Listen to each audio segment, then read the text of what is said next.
Jake Carter burst through the glass doors of the tech headquarters, soaked to the bone, his delivery uniform clinging tightly to him as employees froze mid-conversation.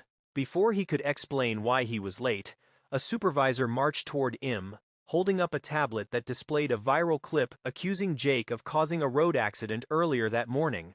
In front of everyone, she announced that the company could no longer associate with someone reckless and irresponsible, and security stepped forward to escort him out. Whispers rippled through the lobby as people watched him, some judging, some recording, while Jake stood trembling not from the cold, but from being condemned without a single chance to defend himself. He opened his mouth to speak, yet the crowd had already decided the story they wanted to believe. Then, his soaked boots slipped slightly on the polished floor, drawing a few muffled laughs and sealing the moment in humiliation. But before we get to that part, let me tell you the story from the very beginning. If you enjoy emotional stories and unexpected twists like this, don't forget to hit subscribe so you won't miss any part of it. Because what happened to Jake didn't actually start here, it began 48 hours earlier.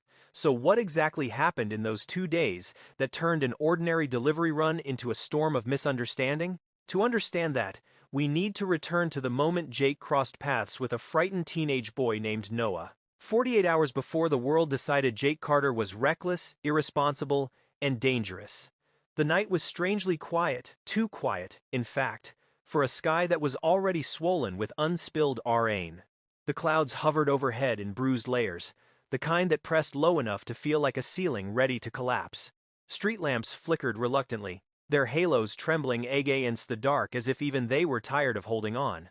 Jake's delivery van shook gently as it rolled down Maple Street, the old wiper blades squeaking across a windshield that didn't yet warrant their services but threatened to any minute. Inside the cab, Jake shifted his weight, stretching his aching shoulders as he stole a glance at the cardboard box on the seat beside him. He steadied it automatically, years of habit, years of deliveries, years of trying to hold everything together with his bare hands. And above the cup holder, taped carefully to the dashboard, Lydia's photo beamed back at him.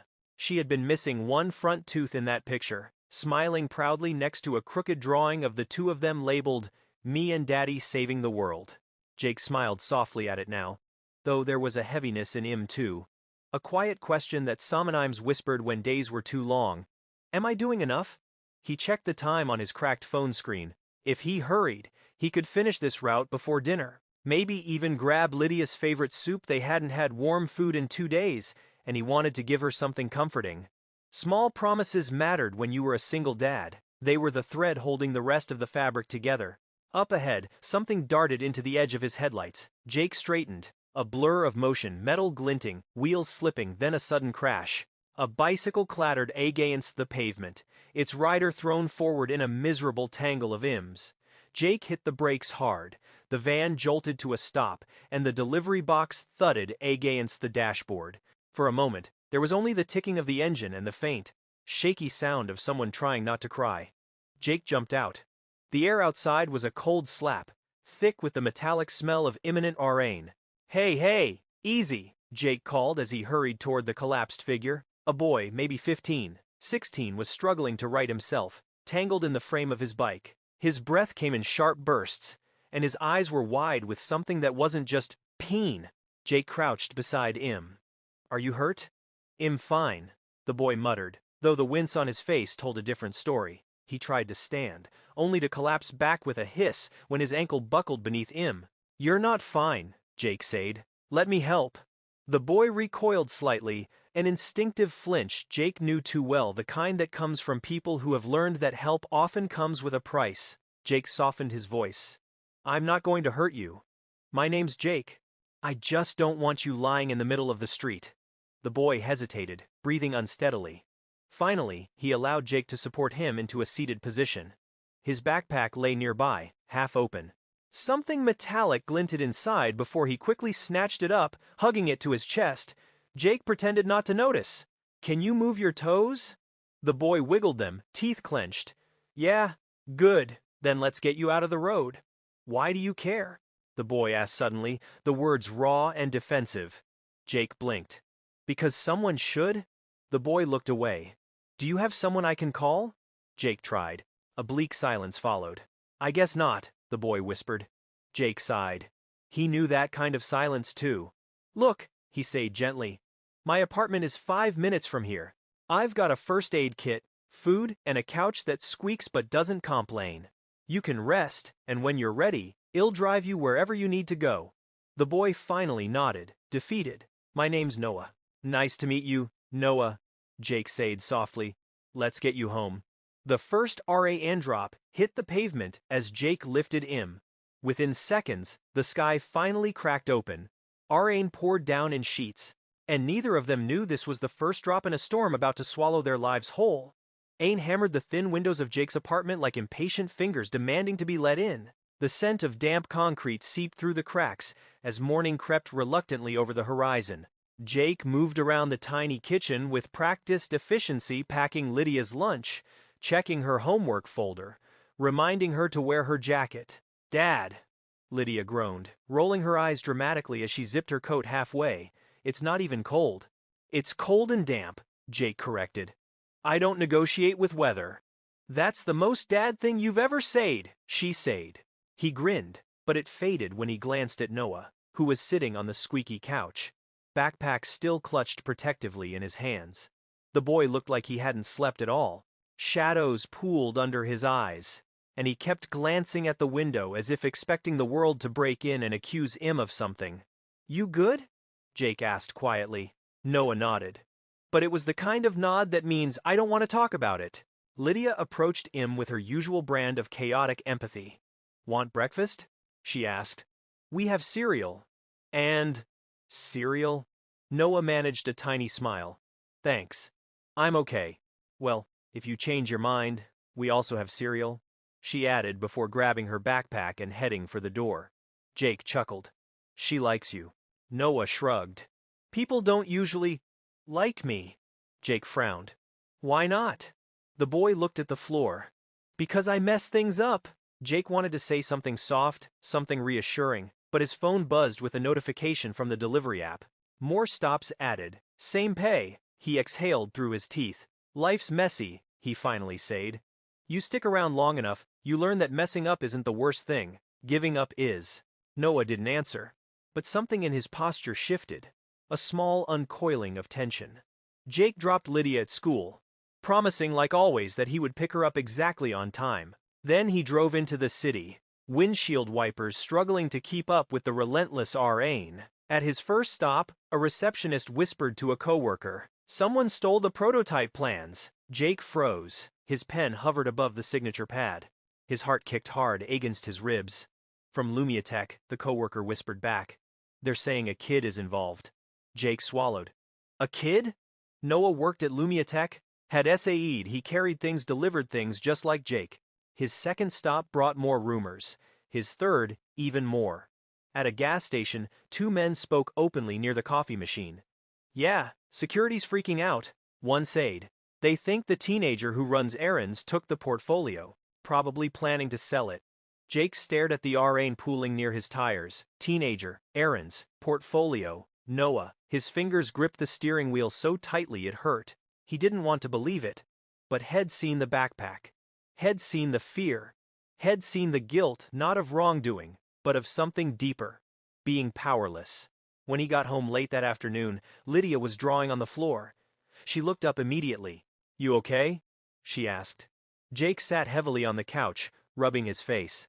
"Just a long day." "Is it money?" she asked. "Or work? Or everything?" He let out a breath.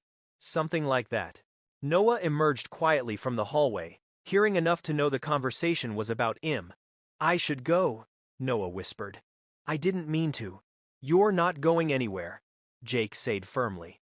"You're safe here." Noah's lip trembled. "No one ever says that to me." Jake stared at him for a long moment. He hadn't planned on being a lifeline to anyone besides his daughter, but sometimes people broke near you and you didn't look away. "You hungry?" Jake asked softly. Noah nodded. "Then start with dinner," Jake said. "After that, we figure things out." Outside, the RAN continued to fall. Inside, a storm was forming, quiet, invisible, but inevitable. LumiaTech's lobby the next morning looked nothing like the welcoming glass atrium Jake remembered from drop-offs months before. Security guards stood in stiff airs, People whispered near the elevators. Even the air felt electrically charged, as though the building itself sensed that something was wrong. When Jake and Noah approached the front desk, the receptionist's polite expression shifted into cautious neutrality. "We're here to speak with Amelia Rivera," Jake said. "Noah needs to clarify something about the portfolio he carried yesterday." That single sentence was enough. Two guards immediately stepped closer. Noah flinched. "Shay's in a meeting." The receptionist said tightly, fingers hovering above her keyboard. "And you?" She looked at Noah, her voice lowering. "You've been instructed not to return until the investigation concludes." "He's not alone now," Jake said calmly. "And he's not hiding anything." Before the receptionist could respond, someone's heels clicked sharply against the polished floor. Amelia Rivera emerged from the elevator. Her presence immediately drew attention, her posture straight, her eyes alert, her expression a practiced blend of authority and exhaustion. She froze when she saw Noah and Jake. Something flickered across her face, not surprise, but recognition mixed uneasily with apprehension. "Noah," she said. "What are you doing here?" "I told security." "You told them to keep me out," Noah said quietly. "But I didn't do anything, and you know that." Amelia's gaze softened, but only for a second. She looked around, at the listening ears, the watching eyes. "Come with me," she said. Now, she escorted them to a conference room on the second floor, a room of glass walls and chrome edges. Rain trailed down the massive windows behind her, blurring the world into shapeless streaks of gray. When the door closed, she turned toward them. "Noah," she said, her voice low but tense. "You shouldn't have come. This situation is complicated." Jake stepped in. "Complicated how?"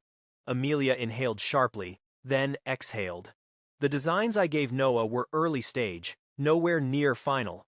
They should not have triggered anything this serious. Someone exaggerated the significance on purpose. And now everyone blames him?" Jake said. "Why?" A shadow crossed her face. "Because someone wants to derail my entire project," she said. "And framing a kid who has no one to protect him is the simplest way to do that." Noah's shoulders sagged. "So you do believe me?" Amelia didn't answer right away. Her silence was its own confession. Jake stepped closer. "If you know he didn't do it, then help him. Help us." "I can't protect him alone," she said honestly. "The person behind this has more influence than you think." Jake's jaw tightened. "Who?" Before she could respond, the conference room door swung open. A man in a tailored gray suit entered, a calm smile stretched over something predatory. "Miss Rivera," he said. "Security notified me. We need to take the boy for questioning." Noah recoiled behind Jake. "Not without someone present," Jake said firmly. The man's name tag read M. Doyle Security Division. He smiled. "You misunderstand. He won't be harmed. But refusing to cooperate may give an impression of guilt." Amelia stepped forward. "Doyle, I'll handle this. They're with me."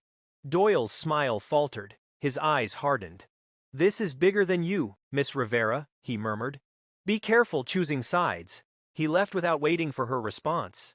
Noah collapsed into a chair the second the door closed.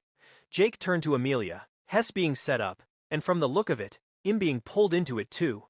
Amelia hesitated, then opened a folder on the table. Inside was a still frame from the viral video Jake's van skidding at a crosswalk, edited to look like head nearly run someone down.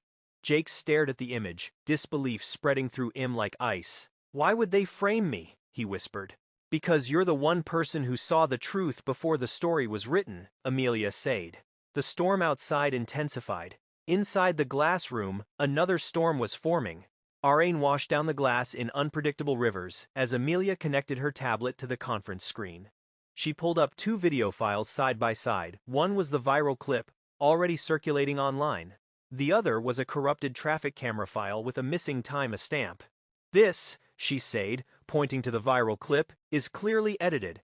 The angles don't match traffic cam placement. The audio is spliced, and the timing is off." Jake leaned forward. "Someone wanted people to believe I caused that accident."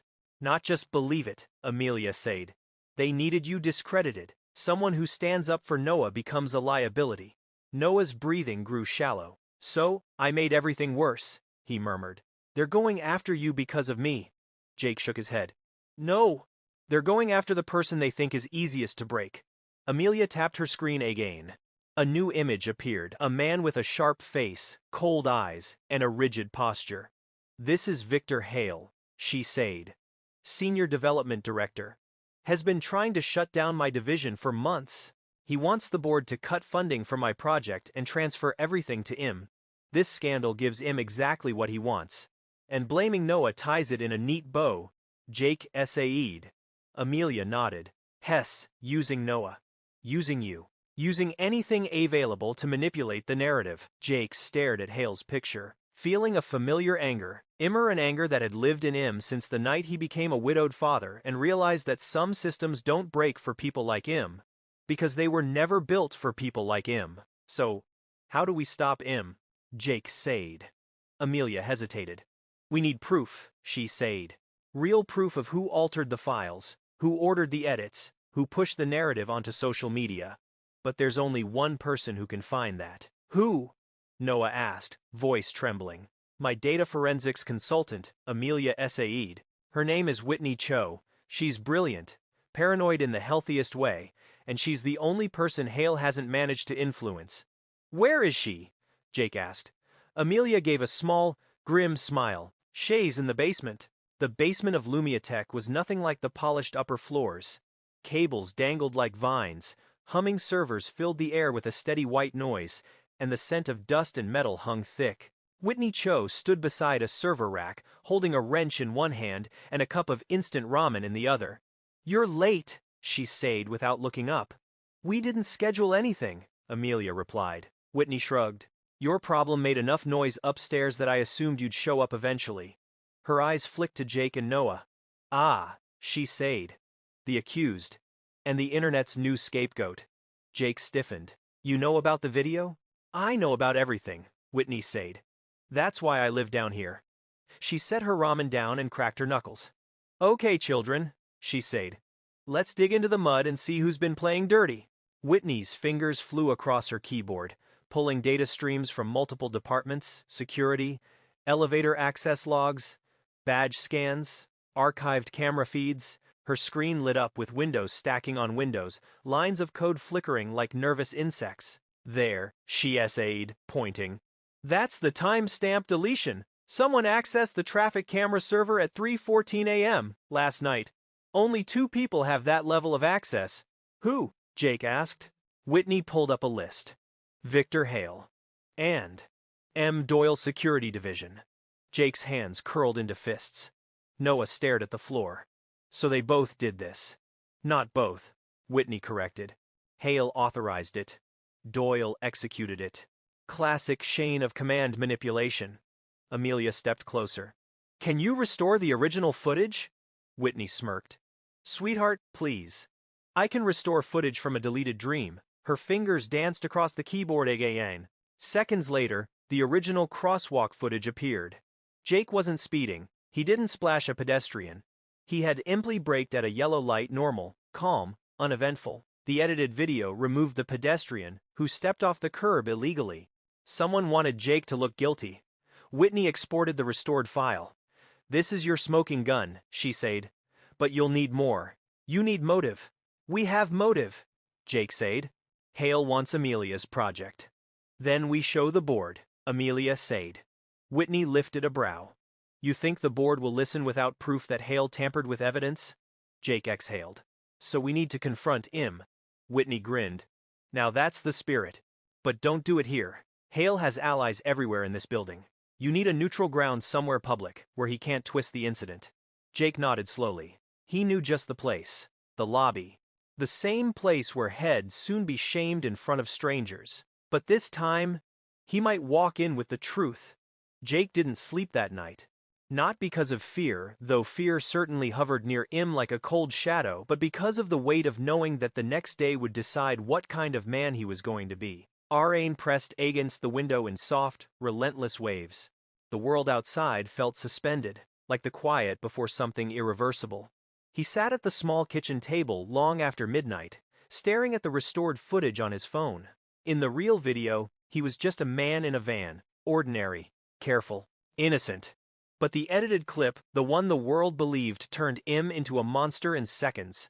He wondered how many people had watched it, judged Im, scrolled on without thinking. He wondered how many more would hate Im tomorrow. In the living room, Noah slept fitfully on the couch, clutching his backpack like it contained his entire existence. Jake watched Im for a long moment. The kid had been tossed around by life so many times, kindness felt like another trick. Jake whispered into the quiet room, "I won't let them break you. I won't let them break us." Morning came too quickly. Inside LumiaTech, everything felt wrong from the moment they walked in. The guard's eyes lingered too long. The whispers didn't even pretend to hide. Screens in the lobby played muted news segments, one with a blurred image of Jake's van, one with a headline about youth employee questioned in tech leak. Noah shrank beside him. "They're making it worse," the boy said. "Every hour, it gets worse." Jake placed a hand on his shoulder. "Then today we stop it." But even he could feel the tremor of doubt beneath his words. When they met Amelia and Whitney again, the tension in the room had tripled. Whitney didn't waste time. "We've got a problem," she said, tapping 3 windows open on her screen. Bigger than the video, a digital log appeared, TI-me stamped entries showing internal document access, copying, unauthorized scans.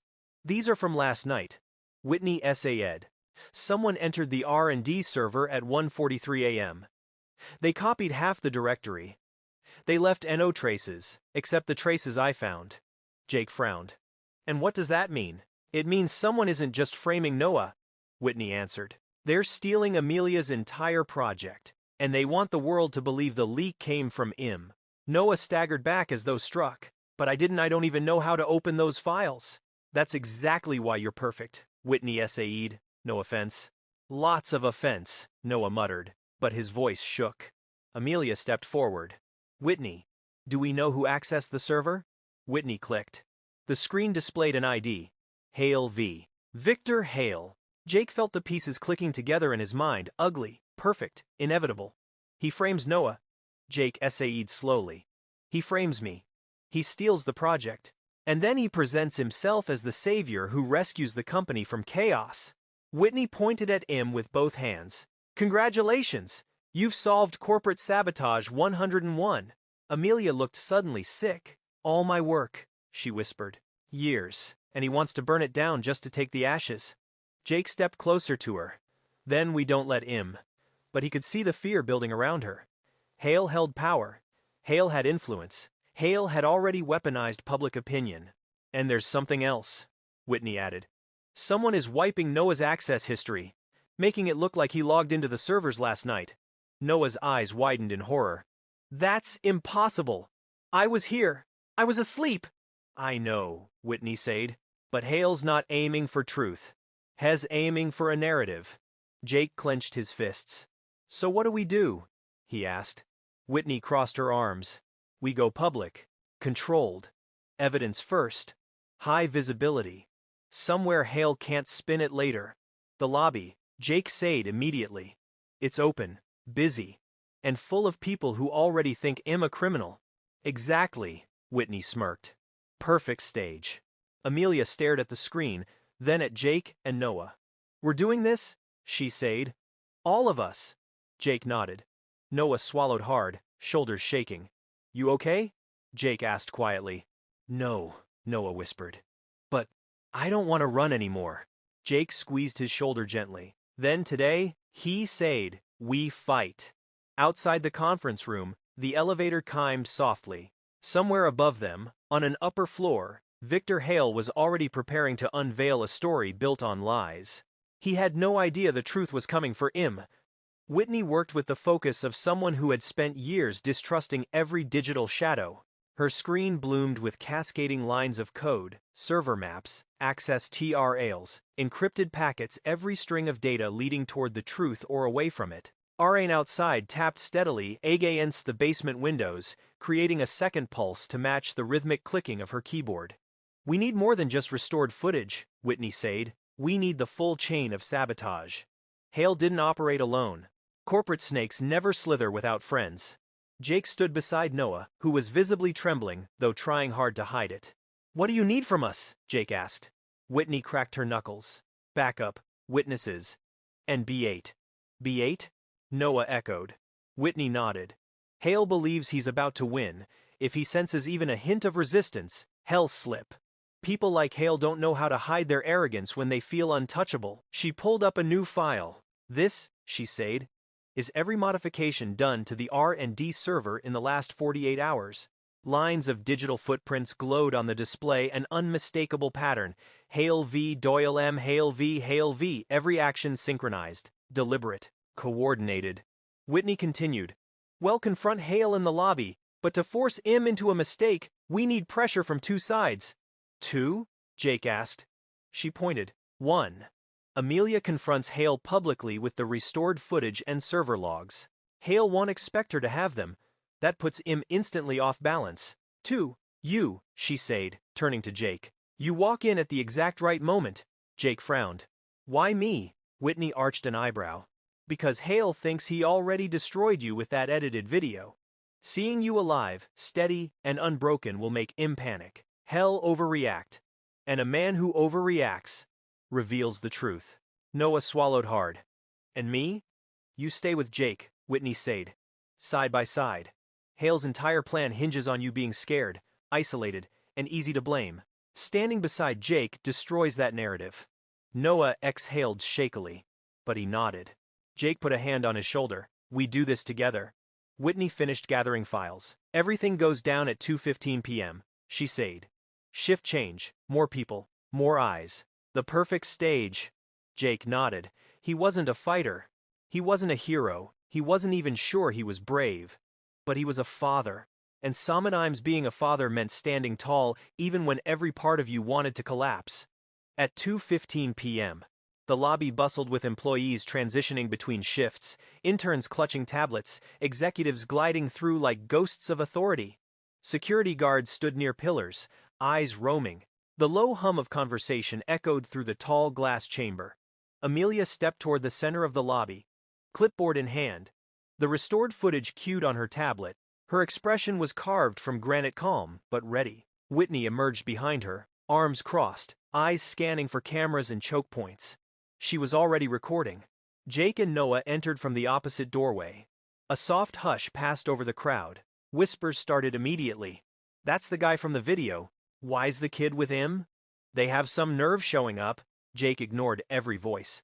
Noah stayed close beside him, though Jake could feel the tremor in his steps. Then Victor Hale appeared. He swept down the staircase like a man arriving to collect applause. His expensive suit absorbed the lobby lighting, his polished shoes clicking with confidence. His eyes flicked to Noah, cold, dismissive. Then to Jake, smug satisfaction.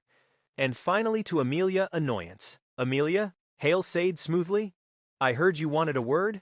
Yes, she replied, her voice echoing across the lobby. Right here. The tone drew attention. Conversations died. Screens dimmed. Every wandering gaze settled on the trio. This is not the proper venue for discourse, Hale said. Forced politeness tightening his jaw. This is exactly the proper venue, Amelia countered, lifting her tablet. You've spent 2 days accusing an innocent teenager and allowing the world to condemn an innocent man. Today, we correct that. She pressed play. The restored footage projected onto the lobby's enormous display. Jake's van stopping safely. The pedestrian stepping illegally into the street. The complete absence of recklessness. The truth. Gasps rippled through the crowd. Hale's face twitched. That footage is manipulated, Hale snapped. The viral clip was manipulated, Whitney cut in sharply, stepping forward. By someone with direct access to the traffic server at 314A. Whitney tapped another icon. Server logs flashed on screen. Access ID. Hale V. And the secondary operator, Doyle M. The lobby erupted in shocked murmurs. Doyle, standing at the far wall, went pale. Hale's composure wavered. These logs are fabricated. Amelia, this is beneath you. No, Amelia essayed, voice ringing clear. What's beneath me is allowing a corrupt superior to destroy an entire project to CLIMB. A corporate ladder built on lies. A murmur swelled into a wave. Jake stepped forward with Noah. Hale stiffened. You, he hissed at Jake, losing his polished veneer. You think you can waltz in here after what you did? What someone made it look like I did, Jake said. You needed a villain. You needed noise. You needed the public distracted while you stole Amelia's R&D files. Whitney displayed the server breach, Timeline every action pointing to Hale. Noah took a shaky step forward, voice small but determined. You used me, he said, because you thought no one would believe a kid. Silence hit the lobby like a dropped weight.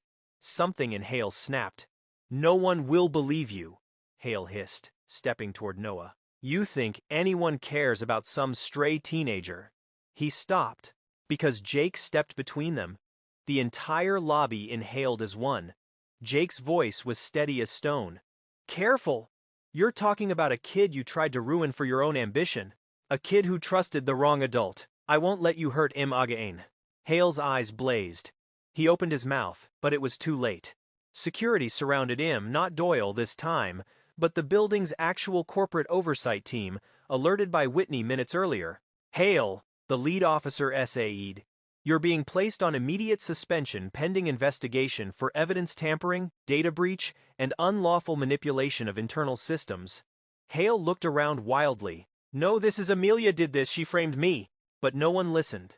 The board members watching from the mezzanine turned their backs.